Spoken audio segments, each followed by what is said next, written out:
주요 뉴스입니다. KTX 세종역 신설과 함께 거론된 호남 단거리 노선 주장은 타당성이 없는 것으로 드러났습니다.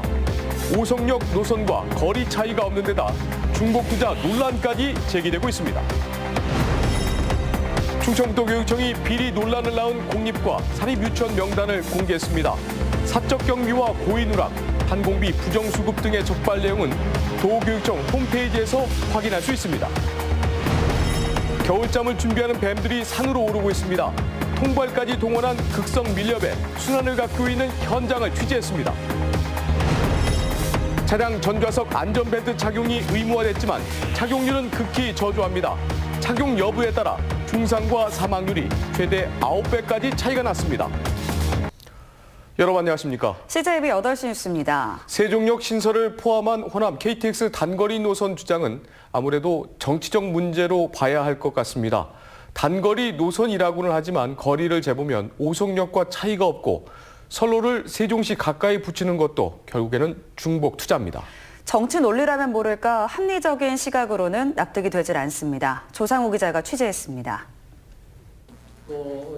최근 호남 일부 의원들이 주장하는 호남 KTX 단거리 노선은 공주역에서 천안 아산역을 곧장 연결하고 그 사이에 세종역을 만들자는 것입니다.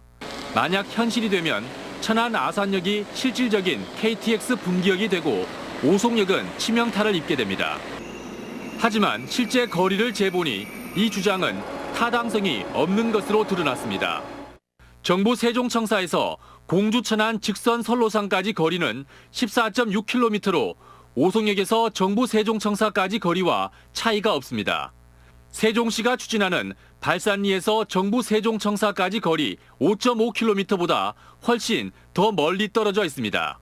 동쪽으로 우회하면 세종시 도심과 좀 더 가깝게 되지만 기존 선로와 별반 다를 게 없게 됩니다. 연결 교통망도 문제입니다. 세종시 서부 지역에 설치를 한다 하더라도 단지 외곽으로 설치될 수밖에 없고 단지 외곽에 설치된다라고 하면은 그 세종역에서 세종시 안으로 들어오는 별도의 교통 시스템이 필요하기 때문에 백제 고도로 문화유적이 산재한 공주 지역을 관통할 수 있을지도 의문입니다. 세종시 입장에선 역 위치가 갑자기 변경됐을 때 민원을 감당할 수 있겠느냐는 분석도 있습니다. 오로지 서울까지 거리만 따지는 게 시대착오적이라는 지적도 있습니다. 이 노선을 바로 잡을 것 같으면 서울에서 광주까지 직선 레일 깔아서 놓지 뭐하러 이렇게 여러 군데 들려서 가겠습니까?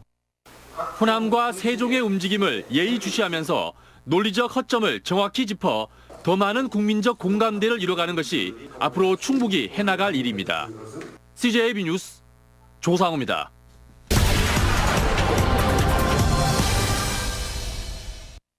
사립뿐 아니라 공립유치원들의 부정비리, 충청북도도 예외는 아닙니다.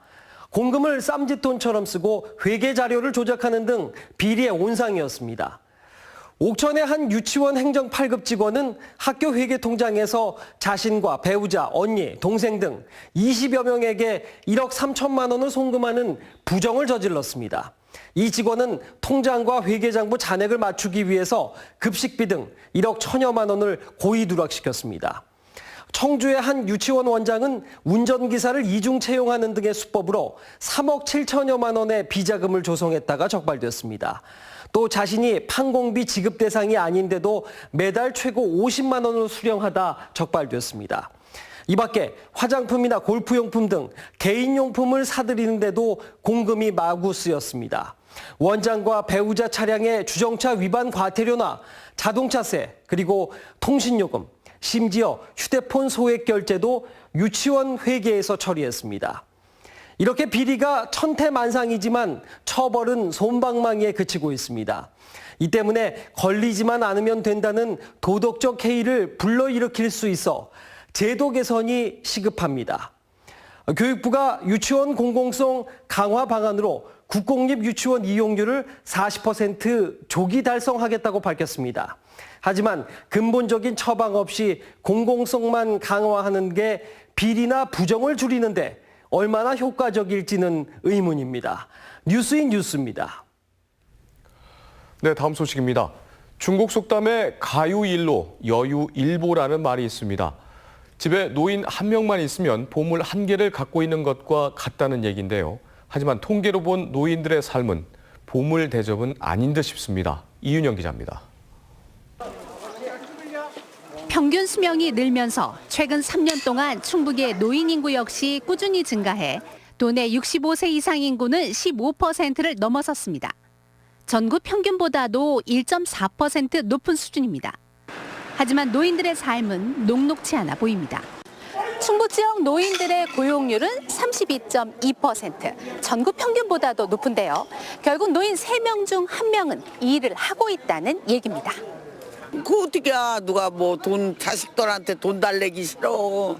어떻게 걔들도 먹고 살기 힘든데 달라고 그래. 안 되지. 내가 벌어서 이렇게 요 조금씩 벌어서 먹고 사는 게. 실제로 노인들의 가장 큰 고충은 먹고 살고 건강을 유지하는 비용, 다시 말해 경제적인 문제입니다. 자녀를 비롯한 가족의 도움을 받는 경우가 여전히 많은 편이어서 부모 공양의 전통이 아직은 이어지고 있습니다. 아들이 다 하는 거지 뭐. 아들이 걔가 다 하는 게 누구니까 모르는 생활비가 하거든. 충북 지역 65세 이상 노인의 생활비의 주요 원천은 자녀에게 지원을 받는 경우가 18.6%로 가장 높았고요. 공적 지원이 18%, 그리고 본인이나 배우자가 직접 일을 하는 경우도 14.8%에 달했습니다. 충북의 노인 인구 비율은 전국보다 높은 수준이지만 이에 반해 생산 가능 인구는 전국보다도 낮은 수준입니다. 특히 노인 취업자의 절반 이상이 농림어업에 종사하고 있다는 것이. 경제적인 자립은 갈수록 어려운 데다 자식에게 손을 벌리기도 편치 않은 충북의 노인. 멀지 않은 우리의 미래입니다. CJB 뉴스 이윤영입니다. 오늘 새벽 제천에서는 차량 2대가 정면 충돌해 2명이 숨졌습니다. 1m도 안 되는 안전벨트가 삶과 죽음을 결정했습니다. 홍우표 기자입니다. 투싼과 포르쉐 SUV 차량의 앞부분이 크게 부서졌습니다. 두 차량이 정면 충돌한 시간은 오늘 오전 1시 23분쯤 제천 시내에서 남제천 나들목 방향으로 가던 투싼 차량이 역주행을 한 것으로 추정됩니다. 제천에서 고속도로로 진출입하는 이 도로는 수킬로미터에 걸쳐 중앙선 가드레일이 설치돼 있습니다. 어디서부터 차선을 잘못 들어섰는지 조사 중이지만 적어도 700m 이상 역주행한 것입니다. 포르쉐 차주가 맨날 얘기를 하는데 코너를 오다 보니까 뭐 이상하다, 내가 이렇게 피하니까 차빛이 이렇게 들어오고 이렇게 피하니까 또 이렇게 들어오는데 차가. 그래갖고 뭐지, 내려올 속도도 있었고 올라가는 속도도 있으니까 아차식구 브레이크를 잡았는데 그때 이게 이상하지. 이 사고로 투싼 운전자 22살 이모 씨와 포르쉐 뒷자리에 탑승한 여성 등 2명이 숨졌는데 어쩌면 사망에 이르지 않았을 수도 있었습니다. 이번 사고는 안전벨트를 제대로 맸으면 사망사고까지 이르지 않았을 수도 있다 하는 생각이 좀 드는데요. 전자석 안전벨트의 어떤 그 중요성을 좀 보여주는 그런 사고가 아닌가 생각이 됩니다. 전자석 안전벨트가 의무화됐지만 착용률은 앞좌석은 80%, 더욱이 뒷좌석은 28%에 불과합니다. 착용 여부에 따라 중상 사망률이 최대 9배 이상 차이가 나는 만큼 안전벨트는 생명벨트, 아무리 강조해도 지나치지 않습니다. CJB 뉴스 홍우표입니다. 충북선 철도 고속화 사업 예비 타당성 조사 면제에 청신호가 켜졌습니다. 정부는 광역권 교통 공공투자 프로젝트를 추진하기 위해 국가 균형 발전에 기여하는 사업을 연내 선정해 예비 타당성 조사 면제를 포함한 신속한 추진 방안을 강구하기로 했습니다. 이에 따라 다음 달 지자체의 의견 수렴과 연내 국가 균형 발전 5개년 계획 반영 등 구체적인 로드맵도 제시해 예타 면제 기대감을 높이고 있습니다. 이맘때면 겨울잠을 준비하는 뱀들은 하루하루가 생사의 갈림길입니다. 해도 너무한 극성 밀렵에 보호종까지도 씨가 마르고 있습니다. 구준회 기자가 밀렵 현장을 다녀왔습니다. 청주시 외곽에 있는 야산입니다. 수풀을 헤치고 중턱 골짜기에 다다르자 낯선 그물이 시야에 들어옵니다. 그물을 따라 철제 통발이 달렸고 안에는 뱀이 들어 있습니다. 새끼뱀까지 통발에 갇혀 어쩔 줄 몰라 합니다. 이곳에서 발견된 통발은 모두 6개. 이 안에는 보종인 구렁이와 독사, 꽃뱀 등 각종 뱀 20여 마리가 들어 있습니다. 들판에서 생활하던 뱀은 이맘때가 되면 겨울잠 잘 곳을 찾아 산을 오릅니다. 밀렵꾼은 뱀의 이런 습성을 노려 길목에 그물을 설치했습니다. 뱀들이 한 곳에 모이는 습성이 있습니다. 동면을 하기 위해서. 그래서 돌무더기 주변에 그물을 쳐놓고 그물 밑에 통발을 설치해서 한번 들어가면 절대 못 빠져나오게. 그런데 설치된 그물을 자세히 살펴보니 길이가 80m 정도에 불과합니다. 산 전체를 포위하듯 수 킬로미터에 달했던 예전 방식과는 달라진 밀렵 방식입니다. 규모를 조그맣게 해서 등산객이라든지 사람들한테 눈에 안 띄게 설치를 해서 뱀은 양을 더 많이 잡을 수가 있어요. 뱀이 겨울잠 자는 요 곳에만 다 모이기 때문에 싹쓸이가 되는 거죠. 단속을 비웃기라도 하듯 진화하는 불법 밀렵이 생태계를 위협하고 있습니다. CJB 뉴스 구준혜입니다. 보은군 장안면의 노인들이 전승하고 있는 장안농요가 전국대회에서 금상을 받았습니다. 기억하고 또 지켜야 할 것을 너무 많이 잊어버리는 것은 아닌가 하는 생각이 듭니다. 김우준 기자입니다. 꽹과리 소리를 앞세워 옛 농부의 모습을 그대로 재현한 어르신들이 논으로 들어갑니다. 선소리꾼 선창에 맞춰 못짐이 날아다니고 옆구리에 집신까지 차니 영락없는 100년 전 농번기 모습입니다. 평균 나이 75 어르신 60여 명이 보은군 장안면 일대에서 재현한 보은 장안 농요입니다. 선소리꾼 김갑진 어르신은 장안 농요를 위해 60년 만에 북을 잡았습니다. 먼저 지금이나 그때나 소리라는 게 아무나 하는 게 아니에요. 보은 장안 농요는 제주도에서 열린 한국민속예술축제에서 충북 대표로 참가해 금상을 수상했습니다. 팀 내 최고령 85살 이명식 어르신은 대회 참가를 위해 링거 투혼까지 불사했습니다.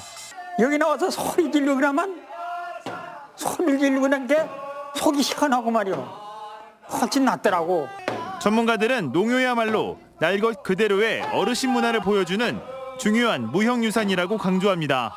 어르신들 스스로가 할 수 있는 문화적인 형태를 우리가 뒷받침하고 그거를 우리가 도와주고 그리고 이분들과 함께 공유한다라고 한다면 어르신들의 문화는 날이 가면 갈수록 우리나라의 민족적인 정신으로 자리매김할 것입니다. 장안면 전통 민속 보존에는 장안 농요뿐 아니라 지역 전통 문화 보존을 위해서 다양한 프로그램을 개발하겠다고 밝혔습니다. CJB 뉴스 김우준입니다. 충북 지역 국공립대에서 지난 3년간 31건의 부패 사건이 적발된 것으로 나타났습니다. 국회 국정감사 자료에 따르면 지난 2015년부터 지난해까지 도내 3개 국공립대에서 적발된 부패 사건은 한국교원대가 19건으로 가장 많았고 한국교통대 11건, 충북대 1건 등입니다. 교원대는 연구과제 부당 수행과 금품 수수 등으로 6,800만 원, 교통대와 충북대는 논문 표절이 적발됐습니다. 충주시 호암동 관주마을 주민들이 시청 앞에서 태양광 발전시설 허가 취소를 요구하는 시위를 벌였습니다. 주민들은 주민 의견도 청취하지 않은 채 몰래 허가를 내준 태양광 발전소는 수용할 수 없다며 즉각 취소하라고 주장했습니다. 73주년 경찰의 날 기념식이 충북지방경찰청 우암홀에서 열렸습니다. 남택과 청장은 기념사를 통해 억울하고 어려운 이웃들을 위한 따뜻하고 공정한 경찰 가족이 되자고 당부했습니다. 이번 기념식에서는 범죄에 엄정 대응하고 사회적 약자 보호에 앞장선 유공자를 선정해 표창장과 감사장을 수여했습니다. 20회 충북지사배 미용기술 경연대회가 오송화장품 뷰티산업 엑스포가 열리는 오송역 컨퍼런스홀에서 개최됐습니다. 헤어와 메이크업, 피부 등 5개 부문 44개 종목에 걸쳐 열린 대회에는 도내 고등학생과 대학생, 일반인 등 500여 명이 출전해 열띤 경연을 펼쳤습니다. 게르하르트 슈레더 독일 전 총리가 청주 오송의 의료기기 생산 기업인 메타바이오메드를 방문해 독일과 한국과의 기술 협력과 수출 방안 등에 대해 논의했습니다. 슈레더 전 총리는 공장 시설을 직접 둘러보고 한국이 경쟁력 있는 시스템과 시설을 갖췄다며 독일과의 좋은 관계를 유지하고 수출을 확대시켜 나가는 데 적극적인 역할을 하겠다고 밝혔습니다. 대전고등법원 청주재판부는 진천의 한 산업단지 조성 과정에서 편의를 봐주겠다며 금품을 받은 신창섭 전 진천군의회 의장에게 원심과 같은 징역 2년에 벌금 5천만 원을 선고했습니다. 신 씨는 지난 2016년 진천의 한 산업단지에 입주한 기업의 사업 편의를 대가로 브로커로부터 고급 차량과 여행 경비 등 수천만 원대의 금품을 받은 혐의로 재판에 넘겨졌습니다. 오늘 새벽 4시 반쯤 옥천군 옥천읍의 한 사찰에서 불이 나 스님 등이 생활하는 130제곱미터 규모의 목조 건물을 모두 태우고 1시간 반 만에 꺼졌습니다. 이 불로 81살 김모 씨가 발에 화상을 입어 병원에서 치료를 받고 있습니다. 경찰과 소방당국은 거실에서 불이 시작됐다는 목격자의 진술을 토대로 화재 원인을 조사하고 있습니다. SK하이닉스가 3분기 사상 최대 분기 경영 실적을 경신했습니다. 매출액 11조 4천억 원, 영업이익 6조 4천억 원, 순이익 4조 6천억 원으로 모든 부분에서 사상 최대치를 기록했습니다. CJ 8시 뉴스였습니다. 시청해주신 여러분 고맙습니다.